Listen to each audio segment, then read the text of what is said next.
আজকে তো স্কুলে যেতে মন চাইতেছে না, পড়া না পারলে স্যার তো অনেক মার দিবে। হ্যাঁ আরে এটা কি, এখনই তো দেখি তো মাটি থেকে তুলে। হ্যাঁ আরে এত ছোট একটা ডগি, আর এই কাগজে কি লেখা দেখি তো। এটা হচ্ছে একটা ম্যাজিক্যাল ডগি, যখন তুমি বাঁশি বাজাবে তখনই তো এটা জীবন্ত হয়ে যাবে। আজকে তো আমি তোমাদের সবাইকে ম্যাজিক্যাল গেজেট আনতে বলছিলাম, আনছো কি পাওয়ার দেখবো? স্যার এই দেখেন আমি তো আজকে একটা ম্যাজিক্যাল টয় আনছি, এটাকে আমি যা বলবো তো তাই করবে। স্যার আমি এইতে ম্যাজিক্যাল পুতুল আনছি। মিন্টু বেটা তুমি কি আনছো? স্যার এই দেখেন আমি তো একটা ম্যাজিক্যাল কুকুর আনছি। আরে এই সালা এটা তো কোনো কুকুর না, এটা হচ্ছে একটা ছোট ইঁদুর। হি হা হা। বন্ধুরা ওরা তো একটু পরে বুঝতে পারবে আমারটা খেলা নাকি আসল ডগি। চলো রাফি বেটা প্রথমে তুমি তোমার ম্যাজিক্যাল টয় এর পাওয়ার দেখাও। স্যার এই যে এটা হচ্ছে একটা ম্যাজিক্যাল টয়, এটা চালু করে আমি হাততালি দিয়ে ওকে যা বলবো তো তাই করবে। আমি দাঁড়ান এখনই দেখাচ্ছি আপনাকে।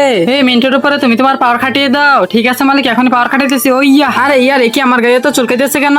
হ্যাঁ আরে কি হি হা হা হা হা। চলো সাফি এবার তুমি তোমার ম্যাজিক্যাল টয় এর পাওয়ার দেখাও। হ্যাঁ স্যার এবার আপনি দেখেন আমার পিকাচুর কি পাওয়ার। আমি তো হচ্ছে হিরো, এই তো মিন্টুকে কারেন্টের পাওয়ার দিই। ওই ইয়া আরে ইয়ার থামো বলছি। আরে এ কি, আজকে তো আমরা দুজন ওর সাথে অনেক মজা করেছি, আমার মনে হয় কালকে থেকে আর স্কুলে আসবে না। হি হা হা। চলো মিন্টু এবার তুমি তোমার ছোট কুত্তার পাওয়ারটা দেখিয়ে দাও। এই আমার ছোট ডগি এবার তো তোর পালা, তুই এদের সবার বদলা নিয়ে নে। ওই ইয়া কিন্তু তার আগে হে আল্লাহ, যে পবিত্র কালেমাটি দেখে ভিডিওতে লাইক করে চ্যানেলটি সাবস্ক্রাইব করে দিবে এবং ভিডিওটা 10 জন বন্ধুর কাছে শেয়ার করবে। তুমি তাকে পরীক্ষায় পাশ করিয়ে দিও, কমেন্টে বলো আমিন। হ্যাঁ তখন আমি খেলা কুকুর থেকে আসল কুকুর হয়ে যাই।